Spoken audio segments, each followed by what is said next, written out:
ববি হাকিম তো এরকম ছিলেন না, উনি তো দুর্গাপুজো করেন। একজন মুসলমান নেতার নাম বলুন সারা ভারতবর্ষে যার ছেলে মেয়ে খারিজি মাদ্রাসায় পড়েছে।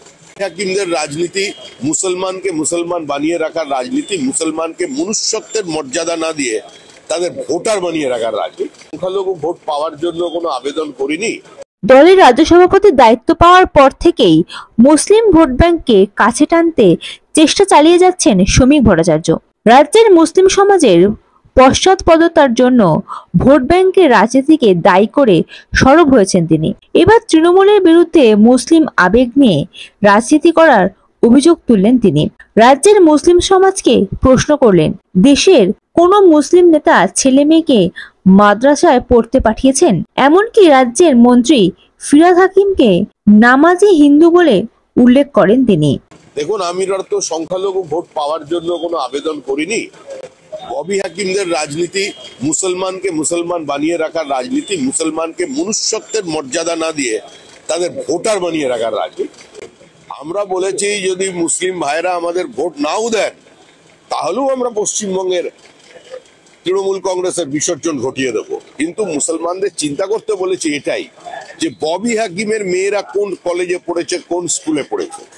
পশ্চিমবঙ্গে যারা এই মুসলিমদের সেন্টিমেন্ট নিয়ে, তাদের ব্লক ভোট নিয়ে রাজনীতি করেন, তারা একবার চিন্তা করুন যে তাদের বাড়িতে সন্তান সন্ততির সংখ্যা কত, আর নেতা যারা আছে ফিরহাদ হাকিম, সিদ্দিকুল্লাহ চৌধুরী কিংবা এখন জাভেদ খান, এদের সন্তান সন্ততির সংখ্যা কত আর কোথায় পড়াশোনা করেছে, কে তাদের ছেলে মেয়েদের মাদ্রাসায় পাঠিয়েছে। একজন মুসলমান নেতার নাম বলুন সারা ভারতবর্ষে যার ছেলে মেয়ে খারিজি মাদ্রাসায় পড়েছে।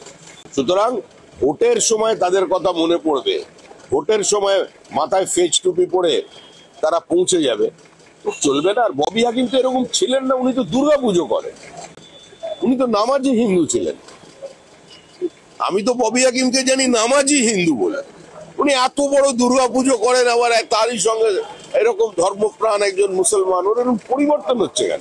মেদিনীপুরে বিপ্লবীদের সন্ত্রাসবাদী আখ্যা বিদ্যাসাগর বিশ্ববিদ্যালয়ের ইতিহাস পরীক্ষার প্রশ্নপত্রে মুখ্যমন্ত্রী শিক্ষামন্ত্রীকে ইমেল করেছেন আপনারা।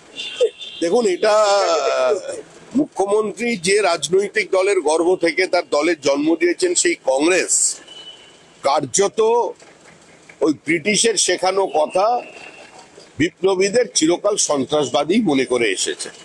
কংগ্রেস বিপ্লবীদের মিসগাইডেড প্যাট্রিয়ট বলতো। কংগ্রেস বাংলার সঙ্গে, বাঙালির সঙ্গে, বাঙালি বিপ্লবীদের সঙ্গে বিশ্বাসঘাতকতা করেছে, প্রতারণা করেছে, টেক্সট থেকে তাদের নাম সরিয়ে দিয়েছে। আর তারই গর্ভ থেকে জন্ম নেওয়া তৃণমূল কংগ্রেস এখন বাংলার অস্মিতার কথা বলছে।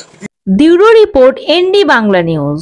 সবার আগে সব খবর, সঠিক খবর পেতে ফেসবুক পেজটি ফলো করে এবং ইউটিউব চ্যানেলটি সাবস্ক্রাইব করে রাখুন আর শেয়ার করতে ভুলবেন না।